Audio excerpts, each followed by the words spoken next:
Indian food world में काफ़ी हद तक इंडिया को रिप्रेजेंट करता है, लेकिन अब FSSAI यानी food safety standards authority of India एक ऐसा फूड लॉ लेके आने वाली है जिसके बाद इंडिया का कल्चर और ट्रेडिशन ही नहीं, बिजनेसेस भी बहुत ज़्यादा अफेक्ट होने वाले हैं। इस लॉ का नाम है FOPNL यानी front of pack nutrition labelling. इसके तहत इंडियन फूड को सॉल्ट, शुगर और फैट के बेसिस पर रेटिंग्स दी जाएगी और कैटेगराइज कर दिया जाएगा हेल्दी और अनहेल्दी फूड में। इंडियन फूड एक्सपर्ट्स का कहना यह है कि अगर ये लॉ इंडिया में आता है तो 85% Indian food automatically unhealthy category में ही जाएगा, क्योंकि जिस प्रकार से उसमें सॉल्ट, शुगर, स्पाइसेस और फैट की मात्रा होती है। FOPNL लॉ को इंडिया के अंदर क्रिएट नहीं किया गया है, बल्कि वेस्टर्न कंट्रीज से कॉपी करके यहाँ पर पेस्ट किया जा रहा है।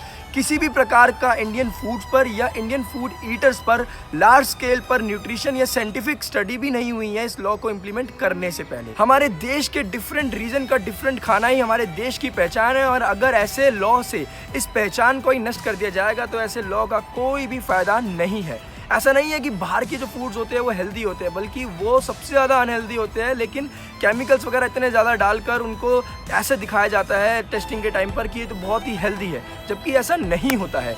इंडियन फूड को बढ़ावा देना चाहिए और इस गवर्नमेंट को जो लॉ ला रही है इस पर सोचना चाहिए, इसका लॉन्ग टर्म इफेक्ट क्या है उस पर विचार करना चाहिए, और उसके बाद FOPNL को इंडिया के अंदर इम्प्लीमेंट करना चाहिए। और जबकि अगर गवर्नमेंट खुद इनिशिएटिव लेती है वोकल फॉर लोकल का, तो फिर अगर आप लोकल फूड्स को ही ऐसे डिसीजन लेकर बैन कर दोगे या उनको ऐसे कॉन्स्पिरेसी का हिस्सा बनने दोगे तो फिर फ्यूचर ब्राइट नहीं है। एंड में मैं बस इतना ही कहूँगा कि इंडियन फूड को बढ़ावा दे और FOPNL जैसी चीज़ों को इंडिया में लागू होने से रोके।